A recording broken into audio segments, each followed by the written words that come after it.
Hello, it's me, Punchy and Tilot!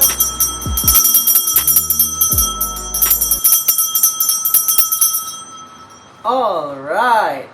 So today, magre-review tayo nito. Turun!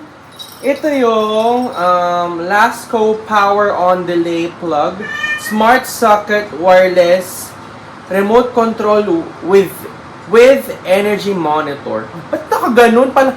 Ganyan. So, ganito yung itsura niya, guys. Oh. Nabili ko siya for 791 pesos. So, ganyan yung itsura niya. Ayan. So, kung kailangan nyo ng something sa bahay ninyo na magpo-protect sa appliances, or kung ang lugar ninyo is palagi nagba-brown out, kailangan mong bumili ng ganito kahit mahal siya. You need it. So, yes, buksan na natin to and check natin kung maganda ba siya. Let's go!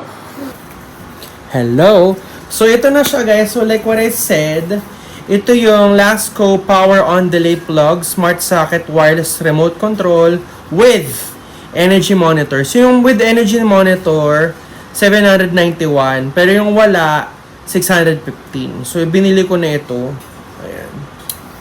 So, again, link will be on the description. Again, kung ang lugar ninyo is nagba-brown out, as much as masakit sa bulsa, kailangan bumili ng ganito para hindi masira yung appliances ninyo. Kasi dito sa lugar namin, nagba-brown out na walang pakundangan. Like, basta nagba-brown out na lang siya, kung kailan niya trip mag-brown out, gunner, nakakasira ng appliances. So, kung mga appliances ninyo is very important sa inyo at gusto niyo tumagal ang mga appliances ninyo, unfortunately, kailangan bumili nito kahit mahal siya. 800 pesos ito. Nakakaloka! So, ayun.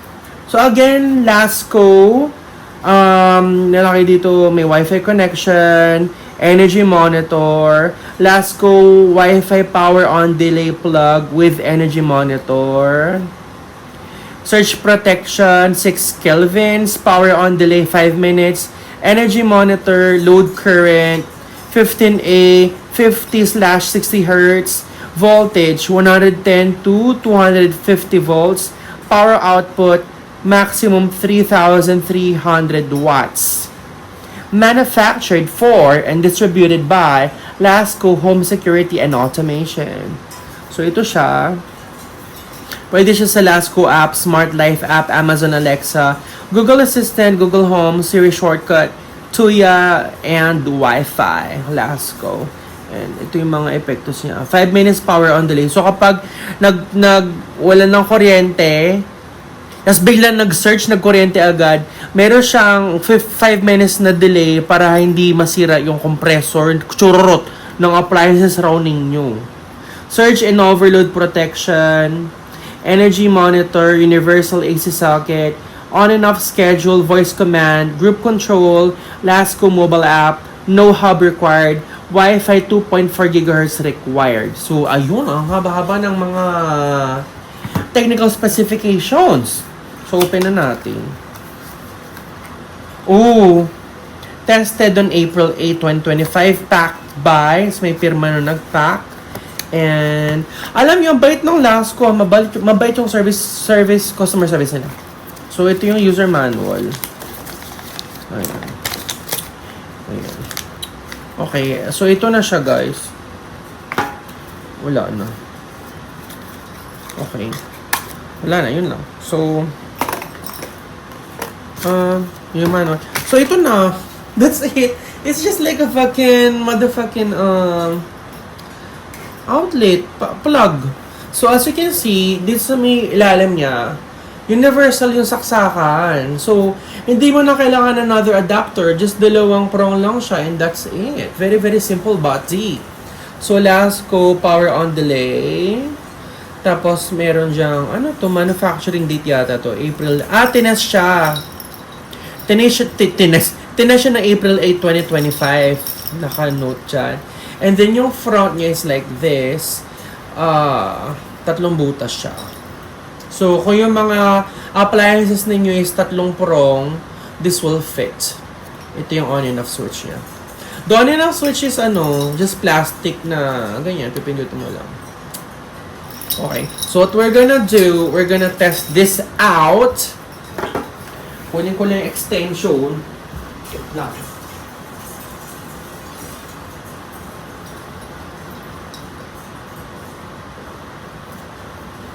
Ay nako, ang mahal-mahal niya guys. Alam niyo ba, dahil tatlong binili ko. Isipin mo nga 800, 1624. Nakakaloka. Ibig sabihin meron ko pang shopping. Wala na dahil. Kasi naman ba't ang lugar na ito nagbabrown na? Ang hassle naman. Dami said comment. Kasi naman, imbis na meron kang pang shopping, na-depota na. Pinambayad mo ng power on delay. Ganun. Ganun. Okay, so ito na siya. Let's read.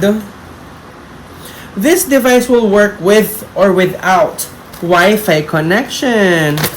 Kasi yung una dito, instruction. Alam mo, very ano siya, very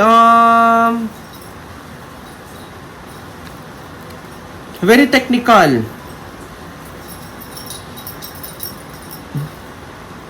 For the first time, and then lagyan, without Wi-Fi, press the button 3 times to override the power on delay on the first use. So, press raw 3 times. Ano raw? Press the power button 3 times to override. So, kung gusto mo na siyang gamitin, you have to... Oops! Wait lang, nakita niyo yun? Pagkalpalag ko, meron siyang ilaw. Ayun, meron siyang very subtle na ilaw. Press ko raw 3 times. 1, 2, 3. Ayun! So, hindi na siya naka-power on delay. Naka-green na siya. Ibig sabihin, you're good to go. Pwede na siyang gamitin. Pwede na rin siyang gawin mong night light, though. Pamakain ba siya ng kuryente kapag palagi siya may ilaw na ganyan?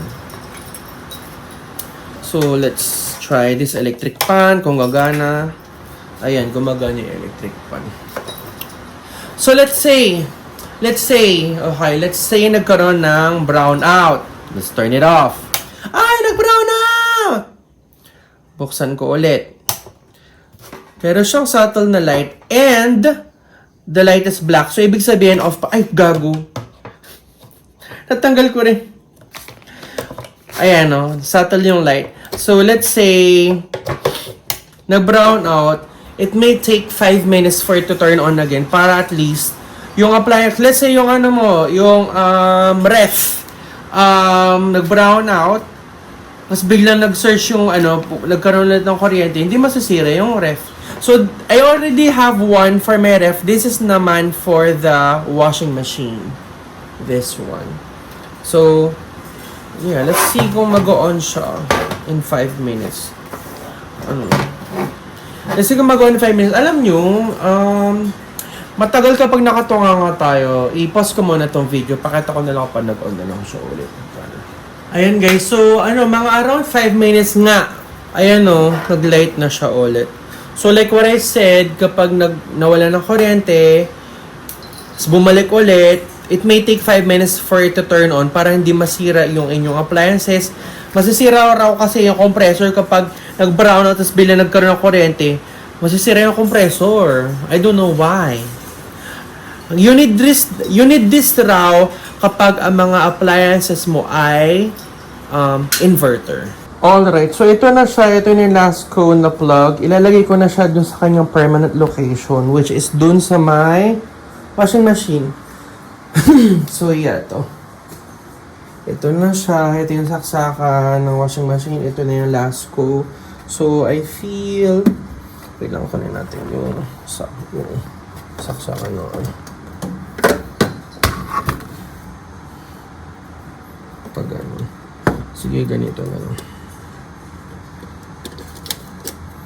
Ayan. So, ganyan. And then, I'll just put like that. So, magiging ganyan yung kanyang peg. So, in the meantime, it's not in use. Huwag na natin siyang saksak. Kasi nagkakaroon siya ng light eh. Parang kumakain siya ng kuryente. And like what I said, bumili rin ako ng isa. Inuna ko talaga tong lagay itong sa may ref. Ayan. Kasi pagka-deliver, nilagay ko siya agad. Ngayon lang ako nagkaroon ng time mag-vlog. So, ito na yung sa may ref, guys. Ayan, nakita nyo, may ilaw naman na siya. So like what I said, kapag nagkawala ng kuryente, nagwa-black siya, nag-go off. And then pag bumalik yung kuryente, it may take 5 minutes for it to turn back on. Ayan. Ayan, okay lang naman. So, ayan, unplug na natin to. Ayan, para at least protektado na yung ating appliances. So we have this one for the washing machine, one for the ref. Ayan. And then bumili na rin ako ng isa. Ito rin important, bumili ko ng isa for the aircon. Tronics naman ito, AirPod. Kasi meron rin sa Lasco na for aircon. Unfortunately, kailangan ko pang baklas yun para lang kumasya yung ganito niya doon from Lasco. So, ayan na lang, binili ko para di ko na siya babaklasin. So, yun lang. Very, very magastos but important. Ano mo ba yun? Yun lang. Ayun. So, tapos na natin yan box at i-review itong Lasco Wi-Fi Power on Delay plug with energy monitor. Ayan. So, again, nabili ko siya online for 791 pesos right now. And I will put the link sa description box down below kung saan yan siya mabibili. So, yun lang ang review. So, this one is very, very compact. Kasi yung ibang power on delay, bulky siya, like malaki. So, kung kailangan mo ng compact na power on delay, this is very nice. And then number 2, na siya, smart plug na rin siya. Pero siyang energy monitor. So, let's say, gusto mo malaman kung magkano nagastos mo sa kuryente or magkano nagastos ng appliance sa kuryente, you can monitor it using the apps that you may use with it. And then number 3, napakabait ng customer service nila. Like, very, very responsive sila. Nagre-reply sila agad sa mga inquiries mo. So, I super love it. And you have to support local. I believe this is Philippine-made. And you have to support local. Ganyan. Ayan, super love it. So kung may mga appliances ka na need mo i-protect sa need mo i-protect, lalo yung mga inverter na ref, inverter, washing machine, inverter na aircon, you may need to get power on delay from Lasco. So again, I will put the links in the description box down below. Yun lang. Thank you so much guys for watching my vlog and I love you so much. Bye-bye. Mwah.